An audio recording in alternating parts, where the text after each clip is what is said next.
Pourquoi Dieu nous teste-t-il, s'il savait déjà qu'on irait en enfer? C'est une question que beaucoup de croyants se posent. Si Dieu connaît le futur, alors pourquoi nous teste-t-il? Si tout est déjà écrit, est-ce que nos choix comptent vraiment? Pour y répondre, il faut comprendre deux concepts clés en islam. D'un côté, il y a le qadr, la prédestination. Allah sait tout, le passé, le présent et le futur. De l'autre, l'ikhtiyar, le libre arbitre. Chacun est libre de ses choix. Pour mieux comprendre, imaginez une classe. Il y a deux élèves. L'un travaille dur et écoute, l'autre passe son temps à s'amuser et n'écoute jamais. Le professeur les observe tous les jours. Il sait très bien que si un contrôle surprise a lieu, le premier réussira et le second échouera. Mais peut-il leur mettre une note sans les tester? Non, car celui qui échoue criera à l'injustice. Il dira: comment tu peux me juger? Tu ne m'as même pas laissé essayer. Alors il leur donne un test, et comme prévu, le premier réussit et le second échoue. Mais cette fois, il y a une preuve. Aucune réclamation possible. Ainsi est notre vie. Le professeur qui connaît d'avance le résultat, c'est le qadr, la connaissance parfaite d'Allah. Le comportement de chaque élève, c'est l'ikhtiyar, le libre arbitre de chacun. Et l'examen, c'est la vie elle-même, une épreuve que personne ne peut éviter. Dieu sait parfaitement ce que chacun va choisir, mais il laisse à chacun la possibilité de faire ses choix pour que le jour du jugement, personne ne dise: ce n'est pas moi, c'est ton destin.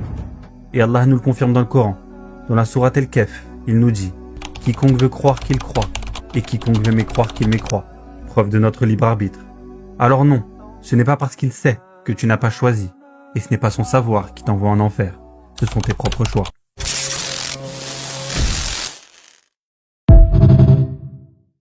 Pourquoi Dieu nous teste-t-il, s'il savait déjà qu'on irait en enfer? C'est une question que beaucoup de croyants se posent. Si Dieu connaît le futur, alors pourquoi nous teste-t-il? Si tout est déjà écrit, est-ce que nos choix comptent vraiment? Pour y répondre, il faut comprendre deux concepts clés en islam. D'un côté, il y a le qadr, la prédestination. Allah sait tout, le passé, le présent et le futur. De l'autre, l'ikhtiyar, le libre arbitre. Chacun est libre de ses choix. Pour mieux comprendre, imaginez une classe. Il y a deux élèves. L'un travaille dur et écoute, l'autre passe son temps à s'amuser et n'écoute jamais. Le professeur les observe tous les jours. Il sait très bien que si un contrôle surprise a lieu, le premier réussira et le second échouera. Mais peut-il leur mettre une note sans les tester?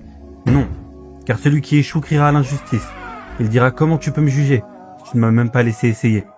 Alors il leur donne un test, et comme prévu, le premier réussit et le second échoue. Mais cette fois, il y a une preuve. Aucune réclamation possible. Ainsi est notre vie. Le professeur qui connaît d'avance le résultat, c'est le qadr, la connaissance parfaite d'Allah. Le comportement de chaque élève, c'est l'ikhtiyar, le libre arbitre de chacun. Et l'examen, c'est la vie elle-même, une épreuve que personne ne peut éviter. Dieu sait parfaitement ce que chacun va choisir, mais il laisse à chacun la possibilité de faire ses choix pour que le jour du jugement, personne ne dise: ce n'est pas moi, c'est ton destin. Et Allah nous le confirme dans le Coran. Dans la sourate El-Kef, il nous dit: quiconque veut croire qu'il croit, et quiconque veut mécroire qu'il mécroit. Preuve de notre libre arbitre. Alors non, ce n'est pas parce qu'il sait que tu n'as pas choisi, et ce n'est pas son savoir qui t'envoie en enfer. Ce sont tes propres choix.